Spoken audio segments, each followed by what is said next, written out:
Hello बच्चों, आप सभी को परमित एजुकेशन में स्वागत है। आज हम ऑप्शनल हिंदी का गद्य पाठ का 2 और 3 मार्क का सिलेक्शन क्वेश्चन आंसर को डिस्कशन करेंगे। इसके पहले वीडियो में 1 mark selection question answer discussion किया गया था। जो लोग नहीं देखे हो जाकर देख लीजिएगा। तो चलो स्टार्ट करते हैं। फर्स्ट बालमुकुंद गुप्त का करेंगे। प्रथम प्रश्न है, बालक शिव शंभू को किस बात की इच्छा थी और वह क्यों नहीं पूरा हो पाता था? उत्तर, बालक शिव शंभू शर्मा बुलबुले उड़ाने का चाव नहीं रखता था। केवल एक बुलबुले को हाथ पर बिठाकर ही प्रसन्न होना वह चाहता था, परंतु उनके पिता को भय था कि बुलबुले दी जाए तो वह मार देगा या उसके हाथ से बिल्ली छीन लेगी। बहुत अनुरोध से पिता की किसी मित्र से बुलबुले किसी दिन ला भी दी तो 1 घंटे से अधिक नहीं रहने पाती थी, वह भी पिता की निगरानी में। तो जब शिव शंभू शर्मा को बुलबुले के तो चाह थी शिव शंभू शर्मा को, लेकिन उसके पिता को डर था कि वो कहीं उसके हाथ से मारा जाएगा या फिर बिल्ली छीन लेगी, इसीलिए उनको नहीं देते थे बुलबुले। और जब भी उनको बुलबुले दिया जाता था 1 घंटे के लिए दिया जाता था। नेक्स्ट प्रश्न है, बालक शिव शंभू किस प्रकार अपने मन को बहलाता था?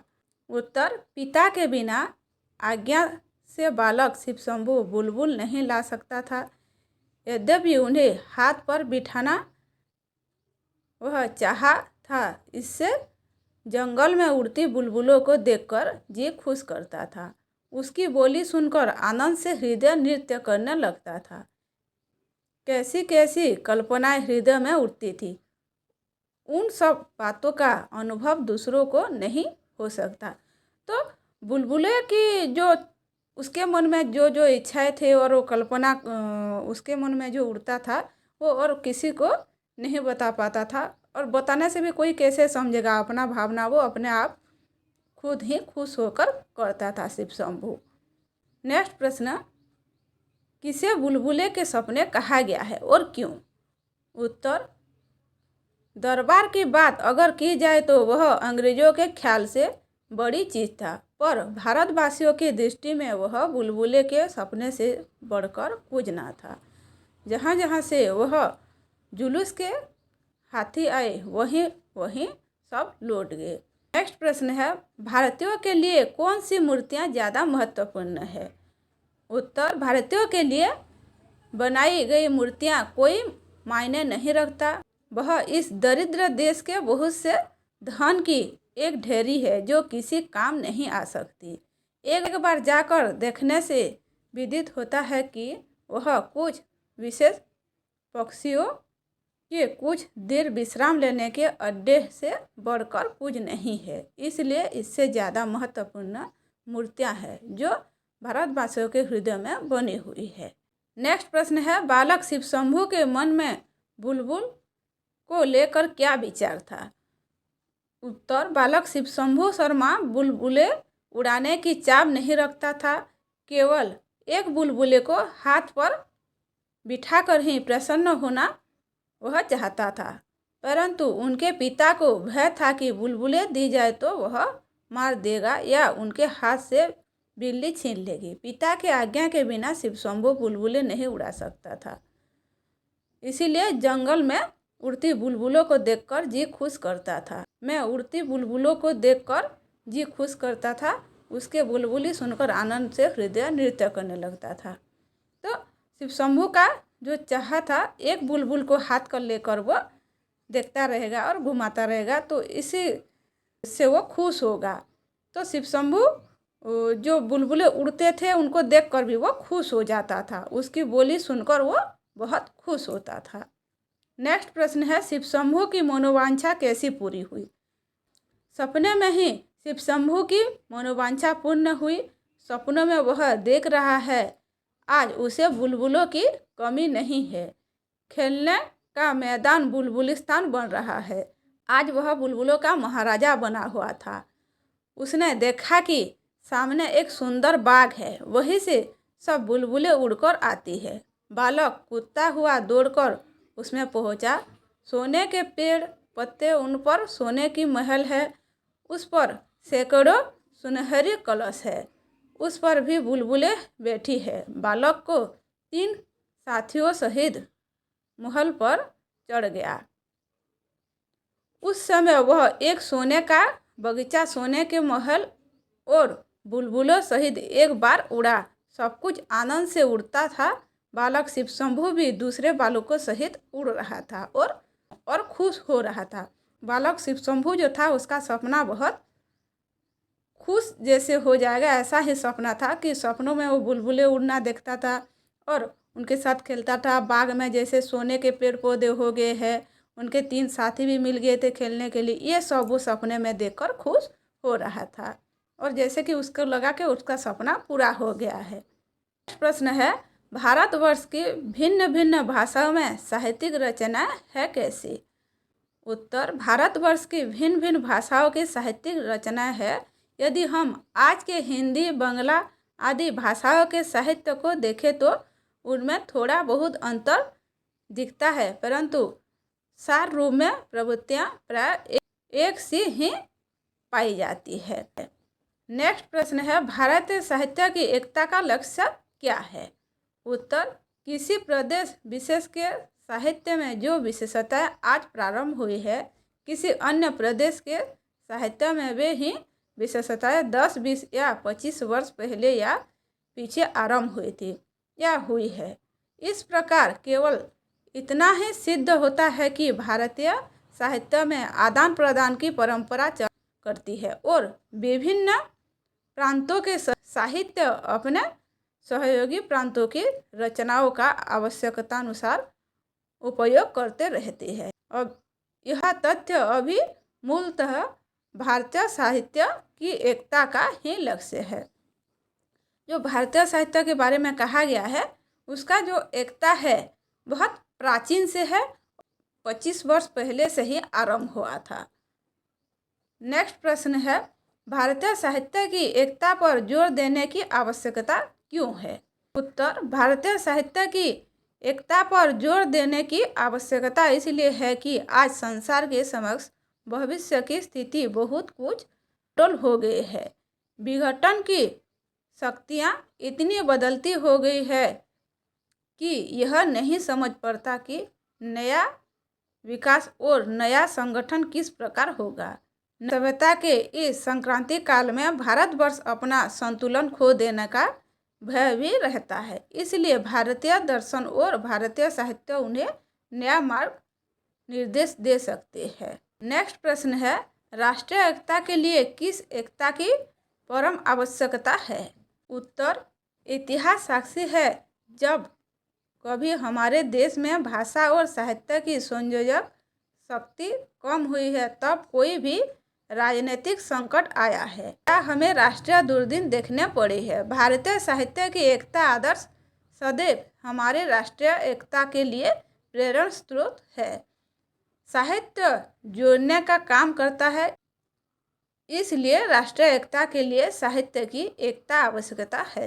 तो इसका अर्थ है साहित्य का काम है लोगों को जोड़ के ही रखता है और राष्ट्रीय दुर्नीति से बचाने के लिए उनको सहायता मिलता है। इसीलिए लेखक के कहने के हिसाब से साहित्य का काम एकता काम करता है। नेक्स्ट प्रश्न, प्रगति के कितने मार्ग है?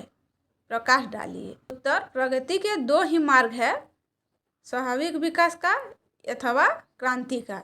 इनमें से क्रांति का मार्ग सर्वत्र खतरे वाला हुआ करता है और परिणाम भी अनिश्चित। तो जो खतरे का मार्ग है वह क्रांति का मार्ग, उससे परिणाम क्या होगा किसी को पता नहीं होता है, वो सुनिश्चित नहीं होता है। नेक्स्ट प्रश्न है, प्रदेश विशेष की साहित्यिक विशेषताओं के बारे में लिखिए। उत्तर, विभिन्न प्रदेशों और जनपदों की सांस्कृतिक विशेषताओं की छाप साहित्य में प्राप्त होती है जो स्वाभाविक है।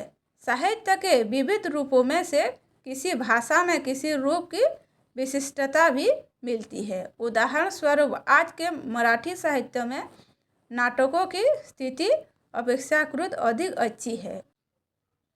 व्यक्तित्व निबंध भी उनके यहाँ अधिक परिणाम में लिखे जा रहे हैं। इसी प्रकार अन्य प्रांतीय भाषाएं भी अपनी अपनी अन्यपरता रखती है। नेक्स्ट प्रश्न है, हमारे देश में किस प्रकार विविधता में एकता लाने की कोशिश की गई है?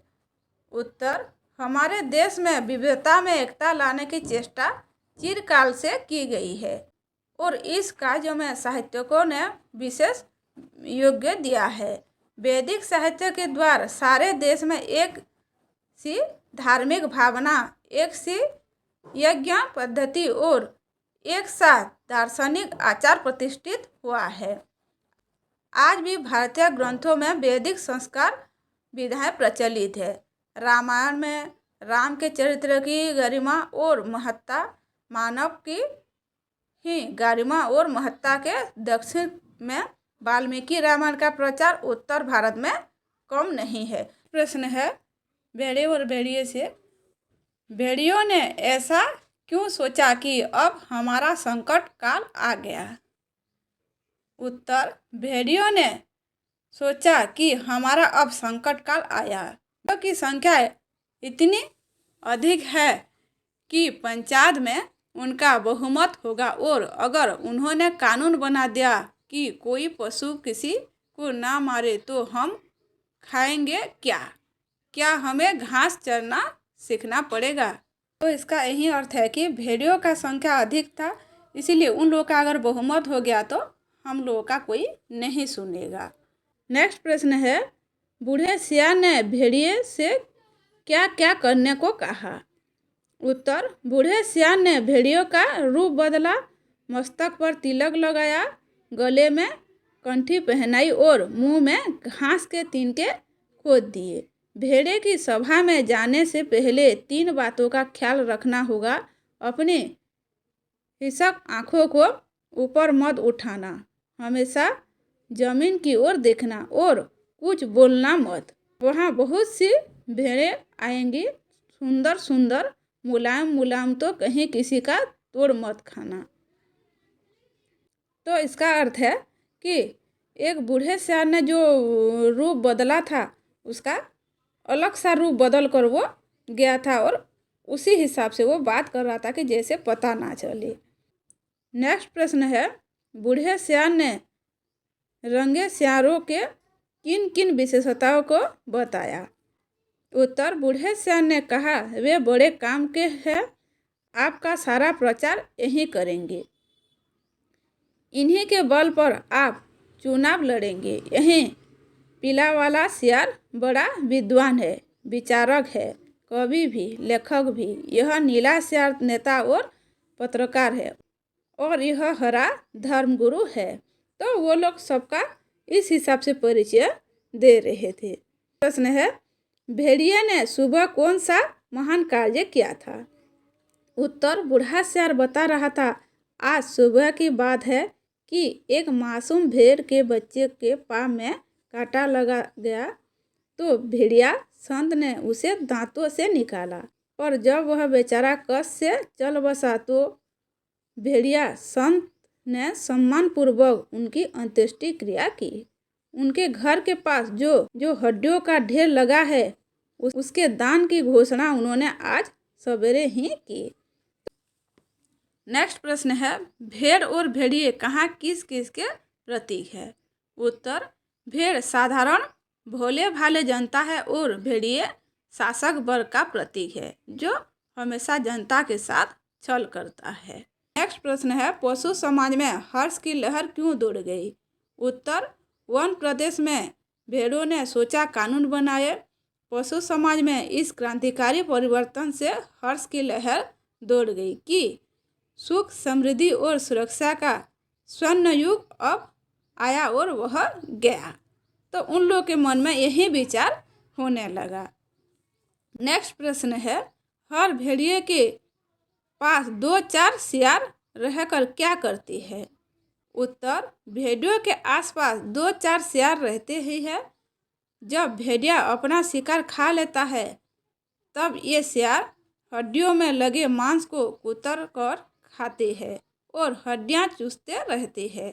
ये भेड़िए के आसपास दुम हिलाते चलते हैं, उसकी सेवा करते हैं और मौके बेमौके हुआ चिल्ला कर उसकी जय बोलते हैं। तो यहाँ चापलूसी जैसे काम करते हैं उसके बारे में ही वर्णना किया गया है। आखिरी प्रश्न है, पंचायत में भेड़ों की भलाई के लिए भेड़ियों ने पहला कानून क्या बताया? उत्तर, हर भेड़ियों को सवेरे नाश्ते के लिए भेड़ का एक मुलायम बच्चा दिया जाए। दोपहर को भोजन में एक पूरी भेड़ तथा शाम को स्वास्थ्य के ख्याल से कम खाना चाहिए, इसलिए आधी भेड़ दी जाए। तो बच्चों, यही था तुम लोगों के गद्य पाठ का सारा 2 और 3 मार्क का सिलेक्शन क्वेश्चन। और इसमें तो कोरोना चैप्टर हट गया है। बहुत जल्द इसी में कहानी विभाग का डाला जाएगा।